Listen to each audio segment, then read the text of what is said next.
आप देख रहे हैं भक्ति दर्शन न्यूज। दोस्तों नमस्कार।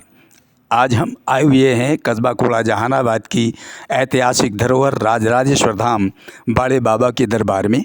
आपको बताता चलूं कि इस धर्म स्थल की ख्याति दूर दूर तक है।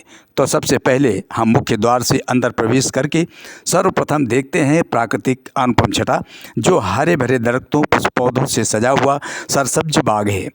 और यहाँ पर लोग आकर के अपना समय पास करते हैं, साथ ही साथ मनोरंजन भी करते हैं। और आइए अब हम आपको ले चलते हैं इस धाम के अद्भुत एवं आश्चर्यचकित करने वाले इस शिवालय में स्थापित शिवलिंग तथा शिवालय के सामने बने विशाल हवन कुंड को। तो आइए चलते हैं सबसे पहले अद्भुत शिवलिंग के दर्शन करने, जिसके बारे में आज भी लोगों का मानना है कि इस शिवलिंग की खास अद्भुत बात यह है कि इस शिवलिंग की पूजा सर्वप्रथम कोई दैवीय शक्ति द्वारा की जाती है। भोर पहर जब भी कोई मंदिर में प्रवेश कर पूजा के लिए जाता है तो शिवलिंग पर ताजे पुष्प व जल चढ़ा हुआ मिलता है। तो आइए अब सबसे पहले इस अद्भुत शिवलिंग के दर्शन करते हैं तथा सायं काल आरती से पहले शिवलिंग का भव्य श्रृंगार किया जाता है। दोस्तों आइए अब हम आपको ले चलते हैं उस अद्भुत देव की समाधि स्थल के दर्शन करने के लिए। लेकिन इसके पहले मैं आपको बता दूं कि शिवालय के सामने विशाल तालाब के ठीक बीच में भूतल 2 खंड का मां सरस्वती देवी का मंदिर निर्मित है। इस मंदिर का निर्माण 1.5 दशक पूर्व महंत अलखिया बाबा द्वारा कराया गया था, जो इस राजराजेश्वर धाम में आकर्षण का केंद्र बना हुआ है। तालाब के रख रखाव के अभाव में तथा जल की पर्याप्त मात्रा न होने के कारण तालाब पूरी तरह सूखा पड़ा है, जो क्रिकेट प्रेमियों के लिए पिच का काम कर रहा है और बच्चे वहां पर खेलते हुए दिखाई दिए। तो आइए अब हम चलते हैं मुख्य स्थान बाड़े बाबा की समाधि के दर्शन करने। तो ये रही बाड़े बाबा की समाधि, जो कच्ची विशाल चबूतरे की शक्ल में स्थापित है। और अब चलते हैं मंदिर परिसर के दक्षिणी छोर पर निर्मित कई भक्तों व श्रद्धालुओं के सहयोग से संतोषी माता मंदिर के दर्शन करने, जहां पर भक्तों व श्रद्धालुओं का तांता दर्शनार्थ लगा रहता है तथा हर सोमवार को भक्तों व श्रद्धालुओं की भीड़ मेले की शक्ल में तब्दील हो जाती है तथा चारों ओर हर हर महादेव का जयकारा गूंज उठता है। तो आइए अब चलते हैं मंदिर के पुजारी श्री गोपालानंद जी की।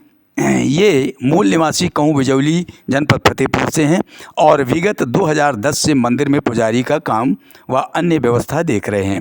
तो आइए इनसे मिलकर कुछ जानकारी हासिल करते हैं। स्वामी जी, आपका मूल निवास कहाँ है और आपका शुभ नाम क्या है? स्वामी जी, क्या आप इस प्रसिद्ध प्राचीन मंदिर के बारे में बताएंगे? तो उन्होंने बताया कि बाड़े बाबा ने कस्बा के मोहल्ला मूलचंद गली में सर्प योनि में जन्म लिया था तथा ये इच्छाधारी नाग के रूप में थे। इनके बारे में मौके पर मौजूद अनिल तिवारी सुनराही गली जहानाबाद निवासी ने बताया कि बाड़े बाबा 3 भाई थे तथा इनके माता पिता के देहांत होने के पश्चात संपत्ति का बंटवारा में 2 हिस्सों में बांटने पर 3 ढेर लग जाते थे, किंतु बाद में बाड़े बाबा ने स्वप्न में 3 हिस्सों की बात की, तब कहीं बंटवारा का काम खत्म हुआ। इस प्रकार राजराजेश्वर धाम बाड़े बाबा के नाम से इस देव स्थान को महत्व दिया जाने लगा और श्रद्धालुओं और भक्तों की भीड़ जुटने लगी, जो एक विशिष्ट श्रद्धा का स्थान बन गया। दोस्तों, यदि हमारा वीडियो अच्छा लगा हो और इसी तरह और वीडियो देखना चाहते हैं तो हमारे वीडियो को सब्सक्राइब कर, शेयर कर, बेल आइकन ज़रूर दबा दें। गोविंद टेलीकॉम, साड़, कानपुर नगर।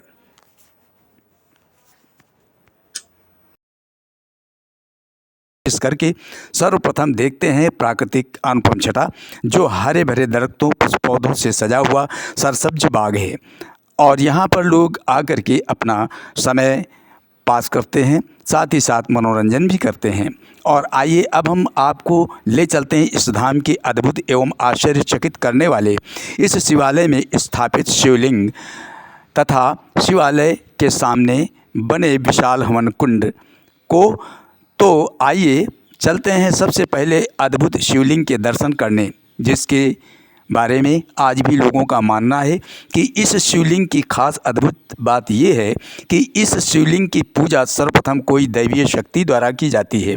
भोर पहर जब भी कोई मंदिर में प्रवेश कर पूजा के लिए जाता है तो शिवलिंग पर ताजे पुष्प व जल चढ़ा हुआ मिलता है। तो आइए अब सबसे पहले इस अद्भुत शिवलिंग के दर्शन करते हैं तथा सायं काल आरती से पहले शिवलिंग का भव्य श्रृंगार किया जाता है। दोस्तों आइए अब हम आपको ले चलते हैं उस अद्भुत देव की समाधि स्थल के दर्शन करने के लिए।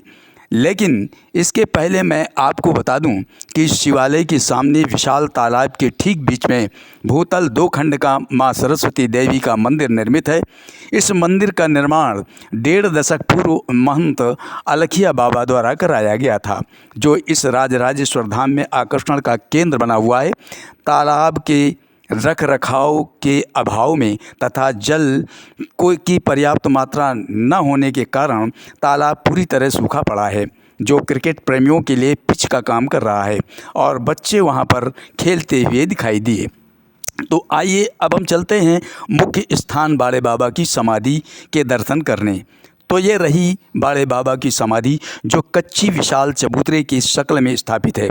और अब चलते हैं मंदिर परिसर के दक्षिणी छोर पर निर्मित कई भक्तों व श्रद्धालुओं के सहयोग से संतोषी माता मंदिर के दर्शन करने, जहां पर भक्तों व श्रद्धालुओं का तांता दर्शनार्थ लगा रहता है तथा हर सोमवार को भक्तों व श्रद्धालुओं की भीड़ मेले की शक्ल में तब्दील हो जाती है तथा चारों ओर हर हर महादेव का जयकारा गूंज उठता है।